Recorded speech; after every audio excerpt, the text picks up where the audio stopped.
जय गुरुदेव। परम पूज्य गुरु महाराज के चरणों में नमन करता हूं और आप सबको प्रणाम करता हूं।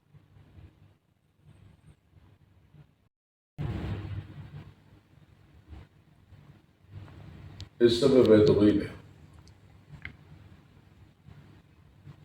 यहाँ पर बहुत समय के बाद आना पड़ा। जब मैं दुबई को देखता हूं तो लगता है कि यदि मनुष्य तय कर ले, ठान ले, तो क्या नहीं कर सकता। और रेत में सोना उगा सकता है, हवा में महल बना सकता है, समंदर को काट सकता है, पहाड़ों को उसकी दिशा बदल सकता है, यानी जो चाहे वो कर सकता है। क्यों? कि आप सब प्रभु का अंश हैं। आप सब मालिक की चेतना हो, उसी मालिक का हिस्सा हो जो सृष्टा है इस सृष्टि का, जिसने ये संसार रचा है, जिसकी मौत से ये समूची कायनात है। देखो प्रेमियों, ये मानव तन, अनमोल मानव तन, वक्त ये मुट्ठी की रेत की तरह फिसल रहा। कुछ समय में ये वक्त बीत जाएगा और आपकी सांसों की बूझी चाया हो जाएगी। अगर आपको कोई कष्ट है, आपको कोई पीड़ा है, तो ये सब आपकी कारस्तानी है। आप बात को समझो। अगर आपको दुख है, आपको तनाव है, स्वास्थ्य की समस्या है, आर्थिक कष्ट है, तो ये सब आपके लिए है। ये सब आपका अपना है। ये सब आपकी कारस्तानियों से ही उपजा है। लेकिन अगर अभी भी आप अपने कर्मों पर काबू पा लो, स्वयं पर नियंत्रण कर लो, तो सब कुछ बदल सकता है। तो इससे क्या पुराने भोग खत्म हो जाएंगे? ये पुराने भोग तो खत्म नहीं होंगे, लेकिन आप नए कर्मों से, आप नाम की कमाई करके, आप मालिक का सिमरन करके आप पुराने कष्टों को अनदेखा कर सकते हो। आप मालिक की दया पा करके आप पुराने कर्मों को आसानी से रोक सकते हो। जैसे आपके ऊपर अगर कर्जा हो गया, 50 लाख रुपए का कर्जा हो गया और मान लो लाख रुपए महीना आपको भरना है और आपकी कमाई 1.25 लाख रुपए महीने की है, तो ये बहुत तनाव की बात है, क्योंकि आपकी कमाई का बड़ा हिस्सा तो केवल कर्जा चुकाने में चला जाता है। तो अब क्या करें? ये कर्जे की माफी कैसे हो? ये माफी नहीं होगी। अगर आप किसी गुरु की दया लेकर, कृपा लेकर, मेहर लेकर आप अपनी कमाई बढ़ा लो, कोई नई चीज, नई बात सीख लो, कोई नया हुनर, नया गुण, और अपनी इनकम बढ़ा लो, आपकी कमाई 5-10 लाख महीना हो जाए, तो ये लाख रुपए का कर्जा आपके लिए बेअसर हो जाएगा। मानव तन अनमोल है। कौन से कर्म करें, कौन से ना करें? क्या कोई पूजा पाठ भाग्य बदल सकता है? देखो, वो सारी चीजें जो आपके देह से निकल रही, ये सब बाहरी है। कोई पाठ और कोई पूजा अगर कुछ बदल देगा तो ये सोचना गलत है। लंबे लंबे स्तोत्र और लंबे लंबे पाठ आप 1000 कर लो, लाख कर लो, इससे कुछ नहीं होगा। लेकिन अगर आपने उससे कोई सुगंध पैदा किया, आपने कोई आहुति दी, तो जरूर ये कर्म है। ये सब कर्म कांड है। जो बाहरी पूजन है, ये पूजन नहीं है, ये कर्म कांड है। पूजन का अर्थ है आपकी जीवात्मा से उस परमात्मा का सिमरन। पूजन का अर्थ है चेतन से चेतन का स्मरण। लेकिन आप जो संसार जो पूजन कर रहा, वो कर्म कांड है। तो कर्म कांड में भी अगर उससे कोई खाता बन रहा तब तो वो लाभप्रद है।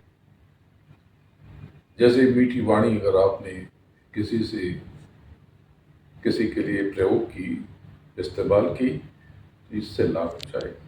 कड़वे वचन बोले नुकसान हो जाएगा।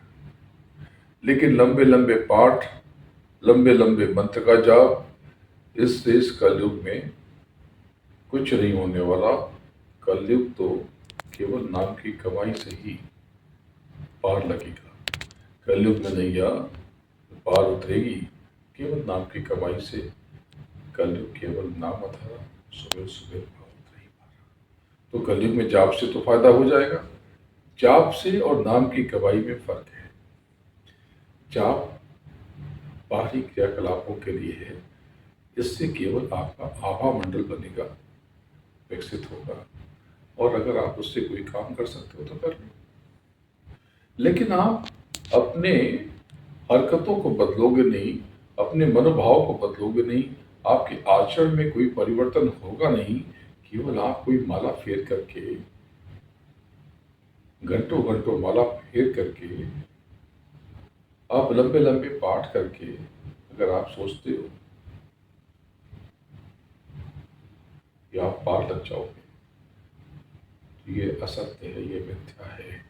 इससे कोई लाभ नहीं हो सकेगा।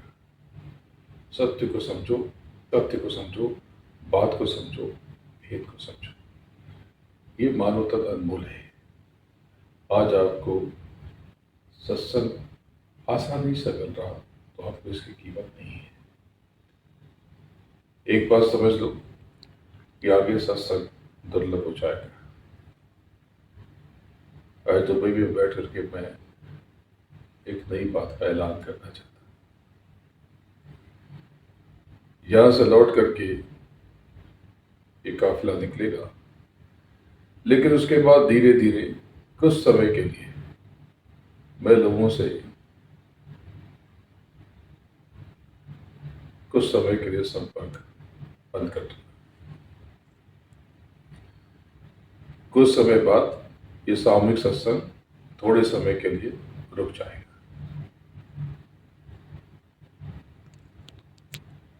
ये बहुत बड़ी घोषणा आज यहाँ पर दुबई से बैठ करके मैंने कर दी कि आगे कुछ समय के लिए सत्संग बंद हो जाएगा।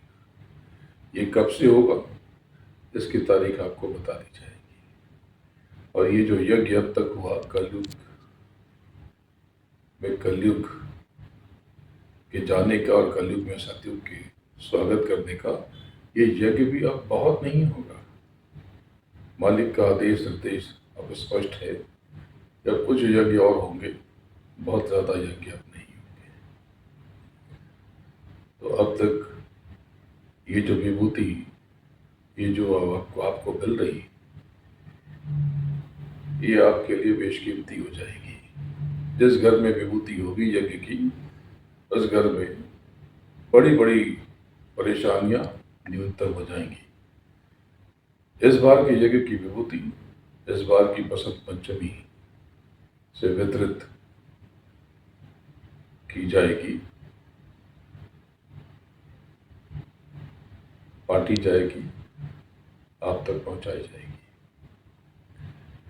इस बार जो यज्ञ हुआ महाराष्ट्र की नवी मुंबई में, ये विभूति बहुत चमत्कारिक है, अद्भुत है।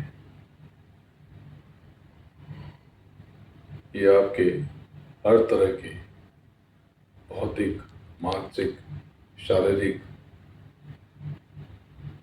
और आर्थिक कष्टों को दूर करने में आपकी मदद करेगी। लेकिन प्रेमियों, असली चीज है नाम की कमाई। आपके भीतर अगर संदेह आता है, क्रोध आता है, तो आप नाम की कमाई न कर सकोगे। सहज रहो, विनम्र रहो, निर्मल रहो। फिर से सुन लो कि अब बाहरी सत्संग आगे अति शीघ्र आगे आने वाले समय में कुछ समय के लिए बंद हो जाएंगे, और मेरा मिलना जुलना भी अब जरा दुर्लभ हो जाएगा। इस बात की घोषणा जहाँ दुबई में बैठकर मैं कर रहा हूँ, अब भी जान जाओ, वरना बाद में केवल हाथ मलोगे और पछताओगे। गुरु महाराज के चरणों में नमन करता हूँ और आप सबको प्रणाम करता हूँ। जय गुरु।